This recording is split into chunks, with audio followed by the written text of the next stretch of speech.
நலமருளும் ஆண்டவர். உங்கள் தேவனாகிய கர்த்தரையை சேவிக்க கடவீர்கள். அவர் உன் அப்பத்தையும் உன் தண்ணீரையும் ஆசீர்வதிப்பார். வியாதியை உன்னிலிருந்து விலக்குவேன். யாத்ராகம் 23:25. குளோரோஃபார்ம் கண்டுபிடிப்பு மருத்துவத்துறைக்கு கிடைத்த பெரிய வரப்பிரசாதம் என்றே சொல்ல வேண்டும். அந்த மருந்தை கண்டுபிடித்தவர் ஜேம்ஸ் பேங்க் சிம்சன்.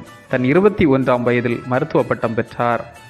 மருத்துவம் படிக்கும்போதே அலர்ஜியால் ஏற்படும் இறப்பு என்ற தலைப்பில் ஆராய்ச்சி கட்டுரை சமர்ப்பித்து இவரின் திறமையை கண்டு நோய்க்குறியியல் பேராசிரியர் ஜான் தாம்சன் சிம்சனை தனது உதவியாளராக நியமித்துக் கொண்டார். தேவபக்தியுடைய சிம்சன் கடவுள் ஆதாமுக்கு அயர்ந்த நித்திரையனை கொடுத்து விலா எலும்பினை எடுத்து ஏவாளை உருவாக்கினதை அடிக்கடி சிந்தித்துக் கொண்டிருந்தார்.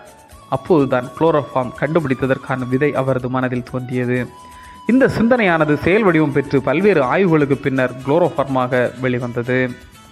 ஒருமுறை ஜேம்ஸ் சிம்சன் எடின்பர்க் பல்கலைக்கழகத்தில் உரையாற்றி கொண்டிருந்த போது, உங்கள் கண்டுபிடிப்புகளிலேயே பிரதானமானது எது என்று கேட்டார்கள். எல்லாரும் குளோரோஃபார்ம் என்று சொல்லுவார் என எதிர்பார்த்திருந்தனர். ஆனால் அவரோ, என் கண்டுபிடிப்புகளிலேயே பிரதானமானது இயேசு கிறிஸ்து, அவர்தான் நலமருளும் ஆண்டவர் என்றார். கடவுள் நமது பரிகாரியாக இருந்து நலமுடன் வாழ விரும்புகிறார். அதற்காக இஸ்ரவேலிடம் வாக்குறுதியும் கொடுத்தார். மட்டுமன்று, அதன்படியே அவர்களுக்கு நன்மையும் வழங்கினார். யாத்ராகம் 23:25. நாமும் நலமுடன் வாழவே ஆண்டவராகிய இயேசு கிறிஸ்து கல்வாரி சிலுவையில் தன்னை கையளித்தார்.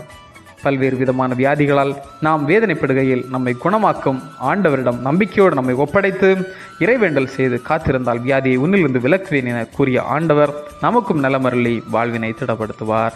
ஜெபம். நலமருளும் கடவுளே, எம் வாழ்க்கையில் நல் மருத்துவராக இருந்து எம்மை குணமாக்கி அருளும். ஆமேன். இந்த நாள் உங்களுக்கு இனிய நாளாக மலரட்டும்.